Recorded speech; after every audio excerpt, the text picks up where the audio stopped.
Istana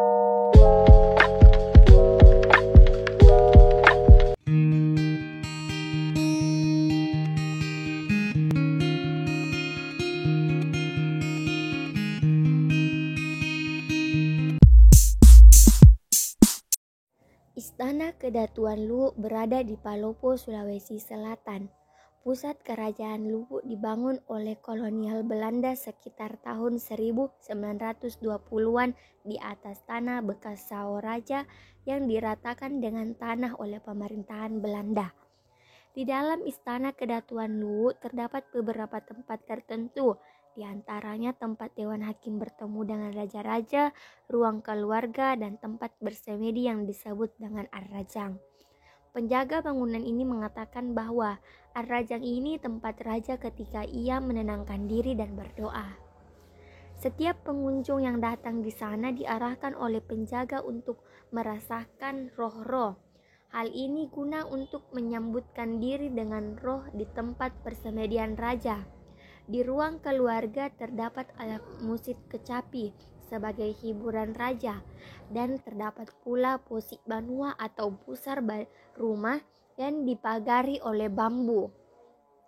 Selain itu, di dalam Istana Kedatuan Luwu terdapat beberapa benda pusaka. Di antaranya ada sertifikat pahlawan nasional untuk Andi Jemah yang ditandatangani langsung oleh Presiden Megawati Soekarno Putri pada tahun 2004. Selain itu ada senjata pusaka, piring antik, alat musik, kecapi, gundi, keramik, dan bosara. Jelas penjaganya. Namun kita tidak dapat melihatnya karena tidak sembarangan orang yang bisa masuk di sana. Di depan Kerajaan Kedatuan Luwu terdapat sebuah tugu yang bertuliskan Todopuli Tamalara. Makna dari Todopuli Tamalara ialah keberanian untuk memperjuangkan kebenaran. Bila kita telusuri lebih dalamnya, maka paling pertama yang harus digali adalah sejarah kota Palopo atau Kerajaan Luwu, yang dulunya terbagi menjadi 2 wilayah kekuasaan dan 1 wilayah netral. Wilayah netral saat itu adalah Kenadika yang meliputi Kolaka, Luwu Tenggara, dan Palopo, di mana Palopo pada saat itu merupakan perkampungan nelayan. Sementara 2 wilayah kekuasaan lainnya ialah wilayah Luwu di bagian utara di bawah pemerintahan Pattirajang dan wilayah Luwu bagian selatan di bawah pemerintahan Pattipasaung. Perebutan kekuasaan pada tahun 1616 menimbulkan perang saudara antara wilayah kekuasaan yang dilakukan oleh 2 wilayah kekuasaan. Kemudian dikenal dengan Perang Utara dan Selatan. Hingga pada tahun 1619, Makdika, orang yang dituakan di Buah, berinisiatif untuk mendamaikan perang saudara itu. Di dalam sebuah pesta panen yang diadakan di wilayah Buah, Makdika Buah mengundang Patiraja dan Pattipasaung. Kedua raja ini dibuatkan 2 pintu yang berbeda. Pintu utara untuk Pattipasaung dan pintu selatan untuk Pattiraja. Hingga keduanya bertemu di tengah panggung. Gemparan pun terjadi, terlebih pada saat keduanya diberikan badik, senjata khas Bugis, oleh Makdika Buah, dan dipersilahkan untuk bertarung. Sebelum bertarung, Makdika Buah berkata, "Wahai kedua junjungan kami, telah lama junjungan rakyat saling membunuh. Telah banyak janda anak yatim sudah tidak terbilang lagi.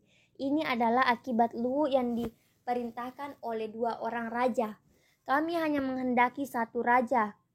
Pattiraja tiba-tiba insaf dan berkata pada Pattipasaung, "Wahai adikku, engkaulah yang disukai oleh banyak orang.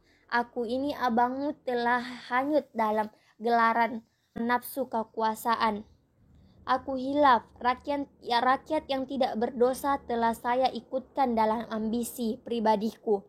Terimalah badikku ini, dan terimalah pula penduduk Tamalara seutuhnya." dengan Luwu yang damai dan tentram. Saya akan kembali ke tanah kelahiran kita. Siapa tahu Dewata Allah Ta'ala menerima diriku di sana. Peristiwa itu yang menyatukan kembali rakyat Luwu. Patipasau memindahkan Raja Luwu ke wilayah Ware yang sekarang dikenal dengan kota Palopo. Sejak itulah perkembangan Luwu mulai pesat. Hal ini terlihat dari kebersamaan yang diajarkan secara turun-temurun oleh orang-orang terdahulu hingga saat ini dan akan terus dipertahankan oleh masyarakat Kota Palopo sebagaimana yang tertulis di tugu monumen di depan Istana Kerajaan Tanah Luwu, yaitu Todopuli Taman Lara, kebersamaan yang saling menguatkan.